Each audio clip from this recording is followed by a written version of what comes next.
everyone to stand up and open with me. And please get your Bible.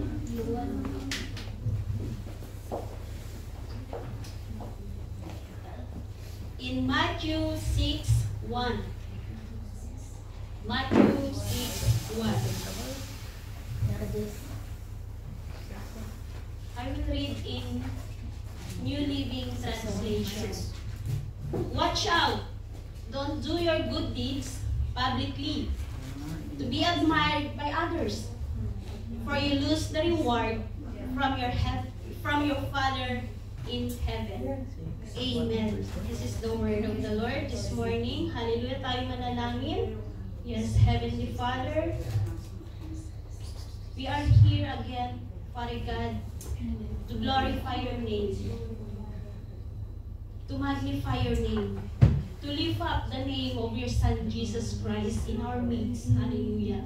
And let your Holy Spirit to be with us right now, Lord. Hallelujah. And thank you for these brethren, Lord, who wants or who are willing to receive the good news, yung Word of God, O Lord. Hallelujah.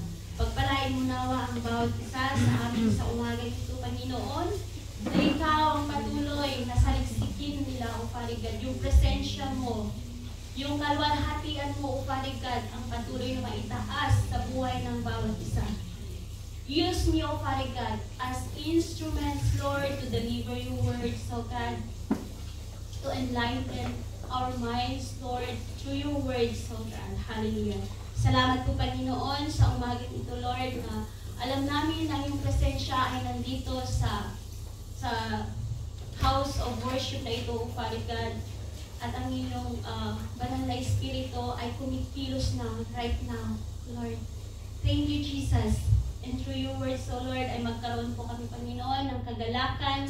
Hindi po kami aantukin, but we will, this joy, O Father God, yung kagalakan to receive the salvation right now, Lord. Hallelujah. Salamat po, Panginoon, sa umagang ito, and to you alone all the glory and honor and adoration and thanksgiving. In Jesus' name we pray. Amen. Amen. Hallelujah. Praise the name of the living God. Sabi niya nga po sa ating, it says in our context, watch out. In other term, or the word is careful. Mag-ingat tayo. Don't do your good deeds publicly to be admired by others, for you lose the reward from your Father in heaven. So I will, we know that Apostle Matthew is a tax collector. Lagi po natin yan naririnig last Sunday sa preaching ni Pastor Annie. It's about the narrow gate and the wide gate. Di po ba?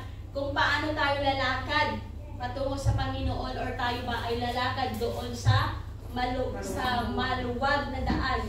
So ngayon, kung tayo ay lumalakad sa narrow gate, so ito naman ngayon ang ating gagawin. Ano yung dapat nating gawin para mas lalo tayo mapalapit sa ating Panginoon? Our theme for today is, one more is, Apostle Matthew is an evangelist. Isa din po siyang evangelist. Siya po ay nag-face ng mga suffering, persecution, yung nag-sacrifice po siya, yung hirap niya po bilang isang discipleship ng ating Panginoong Jesus. Amen? Our theme for today is motive. Our motive in act of righteousness. Hallelujah. Number one is compassion in giving. The word compassion is our desire to give. We give because we love that person. We give because we have that compassion in our heart. We have that kindness. So buksan natin sa 6:2 to 4. It says here, Thus, when you give to needy, sound no trumpet before you, as the hypocrites do in the synagogues and in the streets, that they may be praised by others. Truly, I say to you, they have received the reward. But when you give to the needy, do not let your left hand that you're giving know that your right hand is doing, so that your giving may be in secret, and your Father who sees in secret will reward you. Ang sabi po dito ay, kung tayo po ay nagbibigay, it's better in secret. Hindi na natin kailangan kung ano yung ibinigay ng kaliwang kanan, ipapaalam pa natin sa ating kanang kamay. So, in literal po ay, ang pagbibigay po natin ay yung nagmumula sa ating puso. It comes from our inner being, in our inner heart, that we have that concern. Nagbigay tayo sa nangangailangan because we know that she needs that one. We care that person. Lalo na po sa ating, it's not just in material matters, but also in spiritual. Hallelujah. Amen? So, buksan po natin sa Philippians 2:3. Do nothing from self-ambition nor conceit, but in humility count others more significant than yourself. So it says here, mga kapatid, hallelujah, mas tutulungan natin yung mga nangangailangan. Sabi niya, with humbleness, hindi yung tumulong tayo ay nandoon na yung is it our motive in giving is naka-align sa ating Lord? Or we give because we need that appreciation from the man? So, ang pagbibigay po ay kailangan nandoon sa ating puso. Nandoon sa ating puso yung pagbibigay, mga kapatid. Hindi yung nagbibigay tayo is for to glorify us. Yung tinulungan mo siya na magkaroon ng trabaho, but what is your motive? Is it to glorify you or to glorify our God? Ang pagtulong dapat natin is yung mag-glorify ang ating Panginoon sa buhay natin, mga kapatid. Hindi yung self-ambition. Yung motibo natin is naka-align to glorify God. Hindi para tayo ay ma-lift up or ma-appreciate. Yes, we need that appreciation. Pero, pag tayo kasi ay patuloy nilang na-appreciate, lumalaki po yung ulo natin eh. Parang yung glory na dapat sa Lord ay kinuha na natin. So yun nga po, sabi niya that, and your Father who sees in secret will not reward you. Yung dapat natatanggapin ng Panginoon na gantimpala or reward, ay yung tatanggapin natin sa Panginoon ay hindi na natin matatanggap kasi tinanggap na natin sa tao. So we have that compassion in giving, lalo na sa mga nangangailangan. We have that humble heart to give, mga kapatid. In times of needs, we as Christian, we as believers, kailangan talaga nating magtulungan. At ang patuloy nating maitaas sa buhay natin ay ang ating Panginoon.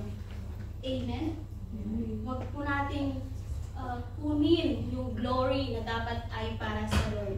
So that number 1 is compassion in giving. Number 2, sincerity with your faith. Hallelujah. Basahin po natin sa Matthew 5. Matthew 5:15. And when you pray, you must not be like the hypocrites, for they love to to stand and pray in the synagogues and the street corners, that they may have be seen by others. Truly I say to you, they have received the reward. But when you pray, go into your room and shut the door and pray to your Father who is in secret. So yun pala ang sinasabi ng Panginoon. This sermon is Sermon in the Mount. Kasama niya yung kanyang mga followers at ganoon na rin po ang kanyang mga disciples. In praying, hindi natin kailangan yung more flowering words. Alam ng Lord even we didn't speak. If we say, Lord, I can say any words, but listen to my heart. Alam ng Panginoon kung ano yung motibo natin. God knows our motives when we are praying. So when we pray, don't use flowery words. Go directly. Maging specific po tayo. Kagaya nga po yung lesson nung Friday po ni Pastor Elmer na maging specific din po tayo sa ating mga panalangin para masagot ng Panginoon yun. Kasi marami nga namang pangalan, mga nangangailangan. But if we are specific in asking or in praying, ayun po talagang hindi po parang tama lang tama pero walang ay barit ng barit pero walang natatamaan. So, ang alam ng Panginoon kung ano yung ating hinihingi na. So, in 1 Peter 3:12, sabi po dito, for the eyes of the Lord are on righteous. He hears. His ears are open to their prayer, but the face of the Lord is against those who do evil. So God knows our motive. It says here, sincerity with our faith. Yung honesty. Yung katapatan natin sa Panginoon. Yung integridad natin, integrity. Wholeheartedly, ang sabi dito, genuineness. Yung totoo, makatotohanan. It's not yung pakitang tao tayo. You are praying, nagnanalangin na, sige, parang wala ka nang pakialam sa katabi mo, but your prayer is too flowery. Hindi naririnig ng Lord yun because God knows our motive. Alam ng Panginoon kung anong nilalaman ng ating puso, mga kapatid. So don't be like the hypocrites na nagsisigawan sila dito. Kung babasahin natin dito sa and when you pray, do not heap up empty praises as the Gentiles do, for they think that they will be heard for their many words. Ano nga po yung sinabi ko? Don't use many words. Be specific. Kung ano yung nais natin na sabihin sa Panginoon. For your Father knows what you need before you ask Him. Amen. Hallelujah. Alam na ng Panginoon, hindi pa natin binibigkas o binubuka yung ating bibig. God knows already what we need. Yung ating pangangailangan financially, spiritually, mentally, emotionally. So God knows, mga kapatid. Nakabase kung ano yung motibo ng ating puso. Amen? God knows also our intentions. We must practice our faith and righteousness sincerely, yung makatotohanan, yung sincere tayo sa ating pananampalataya sa ating Panginoon. And we are practicing seeking God's approval and not human approval. And not also human praise. Sabi nga po sa 1 Samuel 16:7, I know alam niyo na po ito.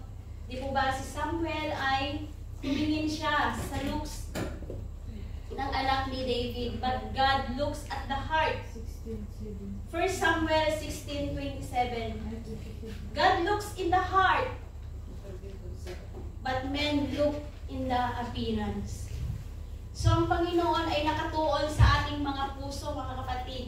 kung ano yung motibo natin, kung ano yung intentions ng ating mga puso. So when we pray, go to your room. Mag-lock ka doon. Kasi nandoon makakausap mo, mararamdaman mo yung presensya ng Panginoon while you are praying. You will feel the presence of the Holy Spirit. You will feel the presence of God when you pray one-on-one. And you pray without too much word. Yung flowering nga po, yung paulit-ulit nating panalangin, ay hindi niya po yun papakinggan. Amen. So sabi po dito sa John 12:43. John 12:43, for it says here, for they love the glory that comes from men more than the glory that comes from God. Ito po ang mga gawain ng mga hipokrito, yung mga hypocrites. Yung praises ng humans, praises ng tao, ang ina-after nila kaysa yung praise ng Panginoon. Dito sa nabasa natin na text or verses. When we pray, we says here, our Father in heaven, hallowed be your name. Your kingdom come, your will be done, on earth as is in heaven. Give us this day our daily bread, and forgive our debts, and we also have forgiven our debts too. And lead us not into temptation, but deliver us from evil. Yun ang panalangin ng Panginoon sa ating nabasa dito sa Bible supporting verse po natin. So, kung nabasa po natin sa Matthew 9-13, di po ba diretso talaga specific yung panalangin? Hindi po siya flowery. I know that when we pray, we need ask forgiveness first. Kasi hindi makikinig ang Panginoon if we don't ask forgiveness. Kung may nakagalitan tayong tao, tapos hindi tayo nagpatawad, God will not listen. God will not hear our prayers, mga kapatid. So, kailangan natin munang magpalinis. Magpalinis muna tayo sa dugo ng Panginoong Yesus before we pray. And so that God will listen, God will answer our prayer, and God's approval. Sasagutin ng Panginoon yung ating mga panalangin. Amen? Lagi tayong humingi ng kapatawaran pag tayo nananalangin. Humingi tayo sa mga nakasakit. Nasaktan natin, yung hindi natin namamalayan, na nasaktan natin. Humingi tayo ng kapatawaran. And number 3 is seek heavenly reward. This is about eternal reward. Hindi po yung temporary, yung bigay ng mundo, just a temporary reward. This is eternal reward from the Father in heaven. Buksan po natin sa Matthew 6:16-18. Hindi po tayo umalis, doon lang din tayo sa chapter 6.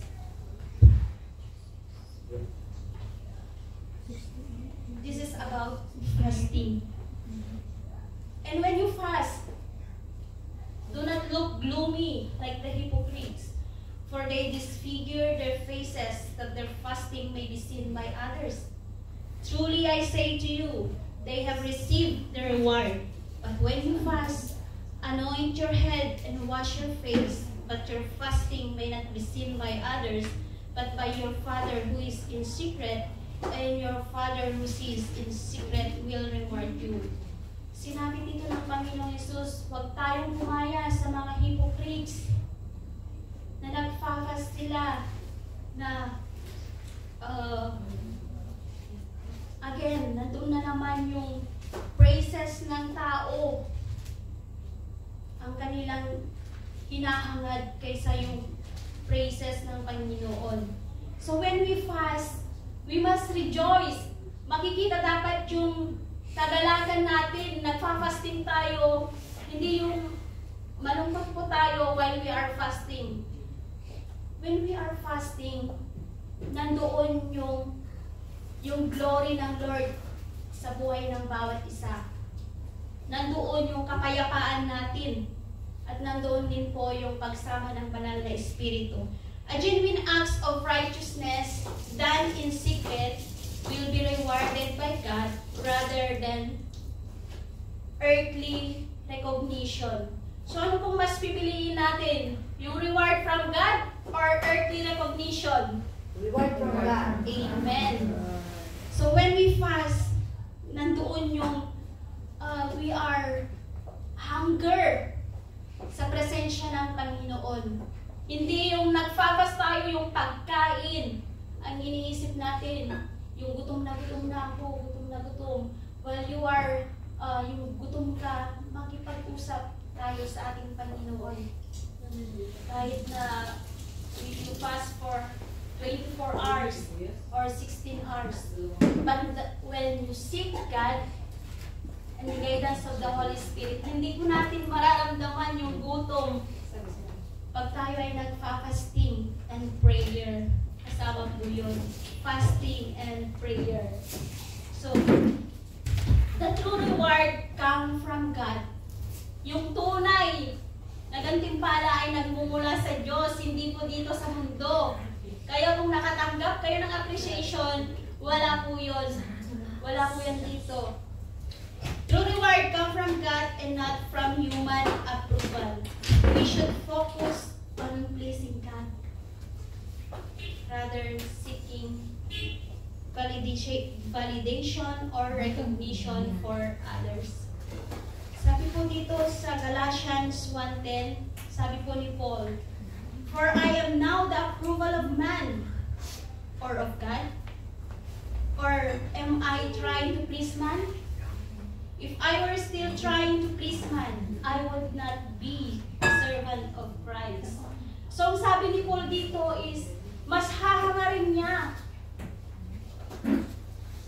yung approval ng Panginoon kaysa approval ng tao. Kasi hindi na siya nagiging servant of Christ kung siya ay mas in-appreciate niya yung approval po ng human or ng word. Sabi din po sa Hebrew 11:6,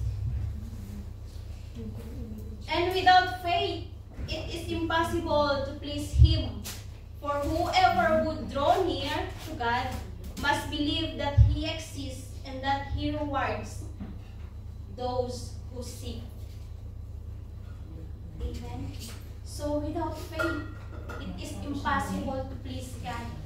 Kung wala tayong pananampalataya, wala tayong pagkilala sa Diyos. Pero yung pananampalataya na yan, may kasama po dapat na gawa. Para maging balance po yun. Hindi po natin pwedeng may pananampalataya ako, pero wala tayong gawa. Just like a death po. So kailangan maging balance. We have faith, so we must work also. Para maging balance po yung ating pananampalataya, and God will give us reward. Hallelujah. Sabi dito is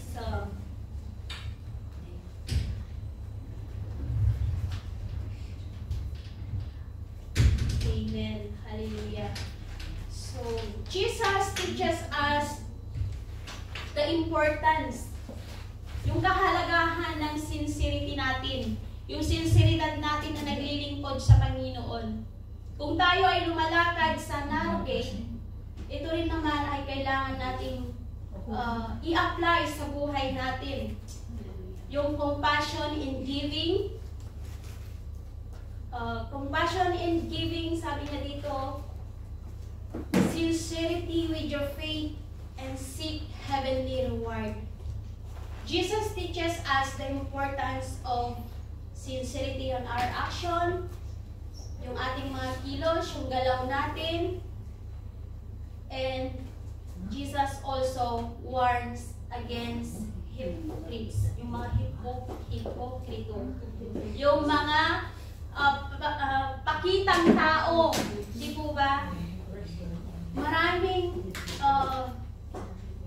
sa ngayon, marami akong napansin that they wants the appreciation from the people. They wants the applause of the people. Mga kapatid, yung paglilingkod natin sa Panginoon ay yung approval ng Panginoon ang mas nalaisin natin, hindi yung palakpak ng tao dito sa mundo. Mas mahalaga yung approval ng Lord. Kahit hindi ka man na-appreciate sa ginawa mo ngayong linggo, just glorify God. Magpasalamat pa rin tayo sa Panginoon kahit hindi tayo na-appreciate. Kahit na ginawa, huwag tayong mag-murmur. Ang dami ko naman ginawa, ganito, hindi man nila ako na-appreciate. But God is looking in your heart. Kung hinahanap mo yung appreciation ng tao, wala na. Hindi na natin matatanggap yung reward na nagmumula sa Panginoon. Yung pag-perform natin ng good deeds, is it aligned to the Lord? Or is it in your will only? Just to glorify you. Parang sikat. Yung ganon, sorry for the word, na sikat, yung para mas kilalanin kanila, oy si ganito, si ganyan, marami ang natulungan. But ano yung motibo ng pagtulong ng taong iyon? Is it to glorify God or to exalt herself or himself? So kailangan natin is just to sake of receiving praises of others. Yun po ba yung ninanais natin, mga kapatid? Yung approval ng tao, yung praises ng tao, or mas ninanais natin yung approval ng Lord at yung reward na nagmumula sa Panginoon. So, true righteousness and faith should be practiced. Sinabi ulit dito, sincerity, humility, yung humbleness natin. Hallelujah. Seeking God's approval rather than the praise of others. And the importance of internal motivation over outward appearance. Minsan yung outward appearance natin is yun ang tinitingnan ng tao, di po ba? Tayo, yung outward niya ang tinitingnan natin. Pero ang Panginoon, ang tinitingnan niya po ay yung ating puso. Kung ano yung nilalaman ng ating puso sa pagtulong sa tao ito, sa kapatid na ito. Is it intentions? Or is it to give glory to our living God? So, nandun din po yung genuine faith. Yung totoo na pag-act mo sa iyong pananampalataya. Those done quietly and earnestly with focus on divine rather than human recognition.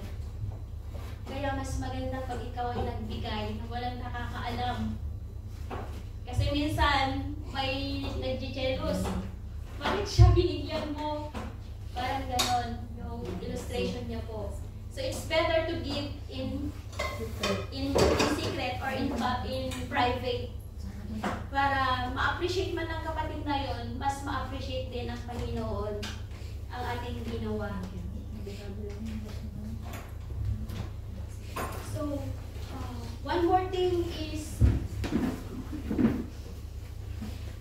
develop our personal relationship to God. It's not dependent. Hindi po nakadepende sa public recognition or validation. Lagi natin isip yung personal na relasyon natin sa Panginoon. Kahit hindi na tayo na-appreciate, hindi tayo napapansin, minsan talaga, yes, sinaamin ko, may time talaga na parang hindi ako napansin. But I know, it's not my intention na hindi ko pansinin, ganun. So, kung ang anuin natin mga kapatid is i-develop natin yung personal na relasyon natin sa Panginoon. Kasi pag meron kang personal na relasyon sa Panginoon, hindi mo yan mapapansin. Hindi mo yan mapapansin yung hindi ka na-appreciate, hindi ka man nayakap, ganun. bagay pa, yung simple para sa iyo na ginagawa nating big deal. Hindi natin mapapansin mga kapatid kung tayo ay may relasyon sa ating Panginoon. So always seek guidance of the Lord. At ganun na rin na lagi natin yung glory ay laging sa Panginoon na. Amen. We as Christians or followers of Jesus Christ, nawa tayo ay mamuhay. Yung consistency natin, yung ma-maintain natin, yung pagiging Christian natin, hindi yung Christian natin pababa. Ang pagiging Christian natin dapat ay paganon, tumataas, lumilevel up po tayo mga kapatid. Kasi yun ang nais ng Panginoon sa bawat isa. Yung level up, yung lalago tayo spiritually, hindi yung lalago tayo physical. Yes, kailangan din nating tumaba, pero wag yung physical natin ang laging busog, kundi yung ating spiritual na buhay. In doing compassion, in giving, sincerity in our faith, and seek heavenly reward. Kung ikaw ay mapagbigay sa public, ganun din ang gagawin natin sa private. Yung magre-reflect ba, yung genuine faith natin, yung devotion natin. Kung anong ginagawa mo sa public, gawin mo pa rin sa private. Yung pagtulong natin. Yung pagtulong natin sa ating mga kapatid. Acts of kindness done quietly. Prayer, giving, and seeking acknowledgement. So, lagi kong sinasabi, kung hindi man tayo na-appreciate sa ating mga ginagawa dito sa church, hindi man tayo napapansin, always remember that there is one who is looking at you, and that is our loving God. Ma-appreciate niya yun, mga kapatid. Kung hindi man tayo napansin ni pastor, ng ating friends, na yakap, nandiyan ang Lord na nakatingin sa atin, mga kapatid. So, living out your faith with integrity and sincerity. Tayo dapat, yung pananampalataya natin ay hindi po pababa, kailangan pataas.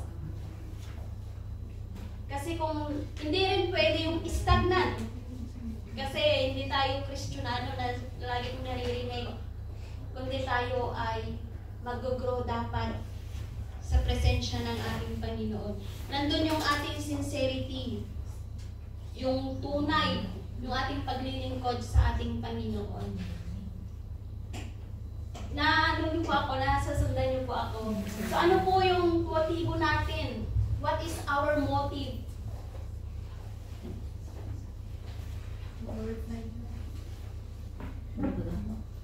What is our motive in acts of righteousness? Ano po yung tatlong iyon? Compassion and giving. Compassion in giving. Sincerity in Righteousness. sincerity in our faith. Sincerity with your faith. Number 3 is Seek heavenly reward. Amen. Hallelujah. Kung wala man tayong natanggap na reward dito sa church, may reward tayong nag-aantay sa langit. If nagpapatuloy tayong lumago, yung consistency, yung ating faith sa ating Panginoon, the reward is waiting there in heaven, mga kapatid. Kaya mag-continue tayo. Lagi tayong magkaroon ng humbleness.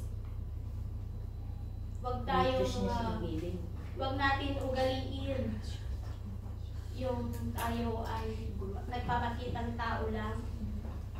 Ang nais ng Lord is genuine. Yung totoo. Totoo na naglilingkod tayo sa Panginoon. Dahil lahat naman ng ginagawa natin is about all God. It's all about Him. And the glory is always to God. May naka-appreciate man sa atin. Kung, for example po, yung praise and worship natin sinabihan ka na, oh, ang ganda ng ng outcome ng praise and worship.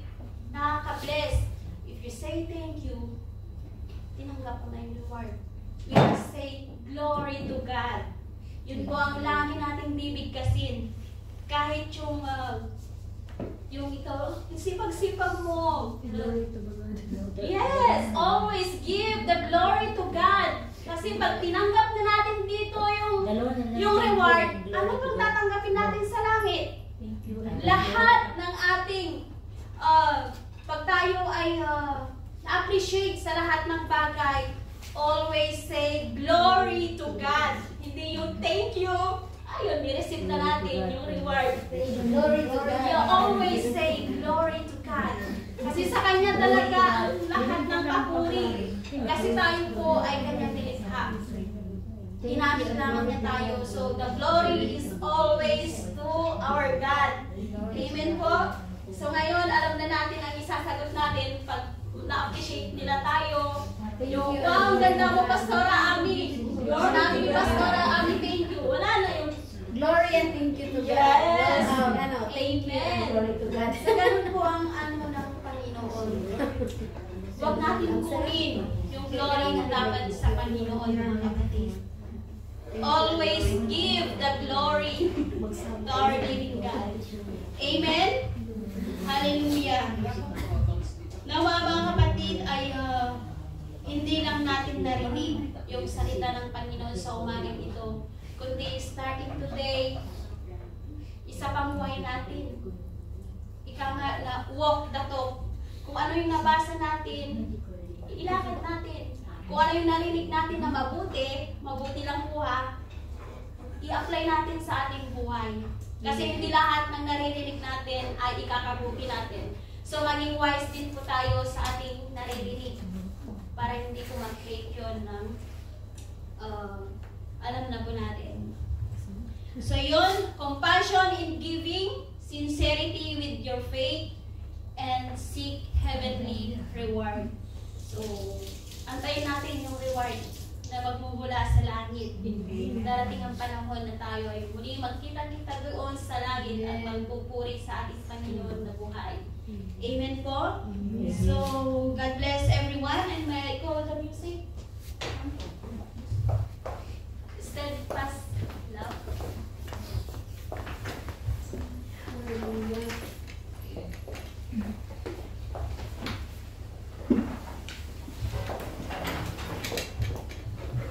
Amen. Hallelujah.